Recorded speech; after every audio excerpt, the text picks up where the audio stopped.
Welcome to This Explainer. We're jumping right into a truly profound slice of modern American history today.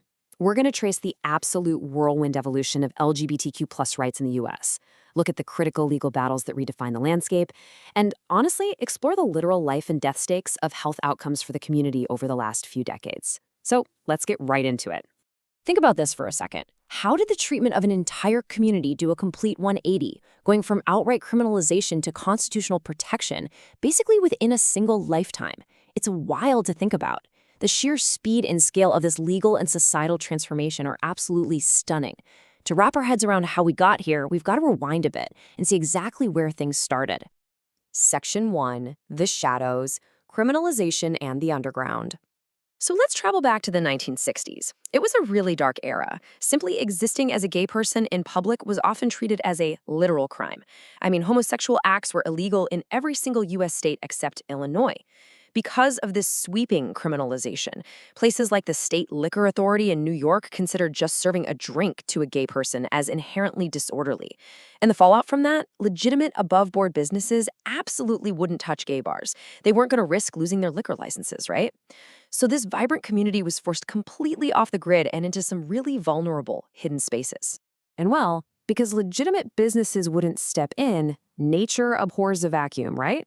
It's widely rumored and alleged that organized crime networks, specifically the mob, stepped in to run things. Places like the famous Stonewall Inn were allegedly operated by the mafia. Because it was this underground illegal scene, the conditions were frankly terrible.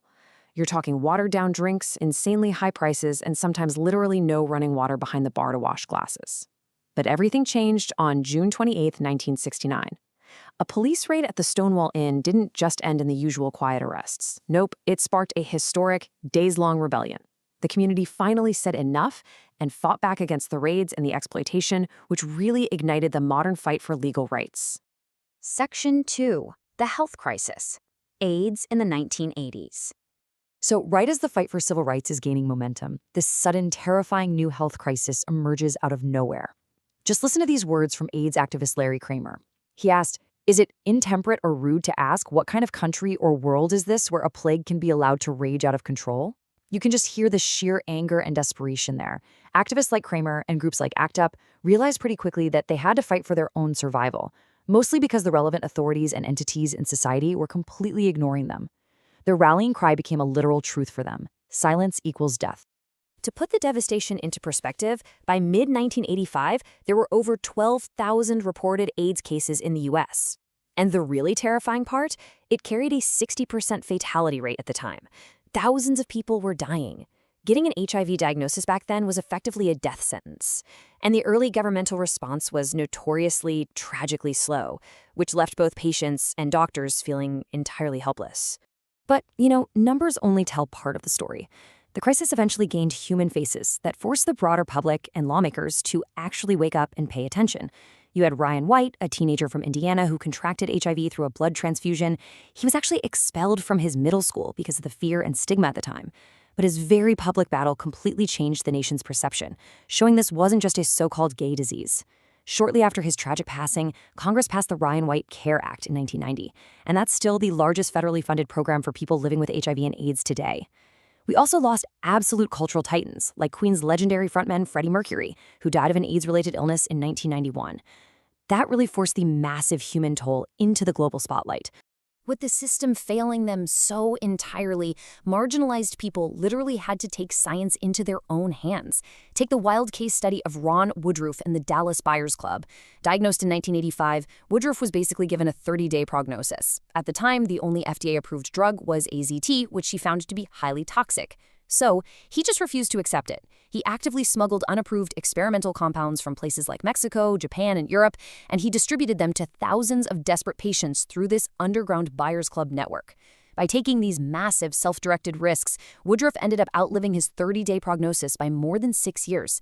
It is just a profound example of a community doing absolutely whatever it took to survive. Section 3, the legal revolution, from courts to the Constitution. You see, that fierce fight for survival organically translated into a relentless push for legal recognition. What we saw was a rapid progression of marriage equality. It was literally a domino effect of legal victories. It kicked off at the state level in 2004, when the Goodrich decision made Massachusetts the first state to legalize same-sex marriage. Fast forward to 2013, and the Supreme Court case United States v. Windsor strikes down the Federal Defense of Marriage Act, or DOMA.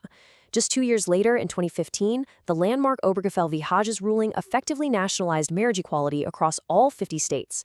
And to cap it off, in 2022, Congress passed the Respect for Marriage Act, setting up a federal backstop for existing licenses. Just stating the facts here, these rulings completely rewrote the legal institution of marriage in America in under 20 years. But the legal battles weren't solely about marriage, right? They were also about basic economic survival. In 2020, the Supreme Court handed down a major ruling in Bostock v. Clayton County. This decision officially determined that Title VII of the Civil Rights Act protects employees from being fired simply for their sexual orientation or gender identity, classifying those actions as forms of illegal sex discrimination. This was a total game changer. Federally, it meant people no longer had to hide who they were just to hold down a job and pay the rent. Section 4. Science, Safety, and Dignity. The contrast between then and now is just night and day. Back in the 80s, patients were looking at 30-day prognosis, toxic early treatments, and what was essentially a virtual death sentence. But today, thanks to decades of relentless activism and some truly unbelievable scientific breakthroughs, we're living in a completely different era. Today, we have highly effective antiretroviral therapy, or ART.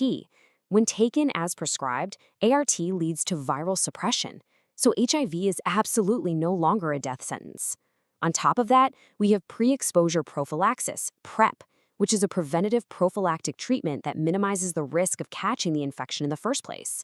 Because of these modern medical miracles, people can now be in completely safe, loving, mixed-status relationships where one partner is HIV positive and the other is negative.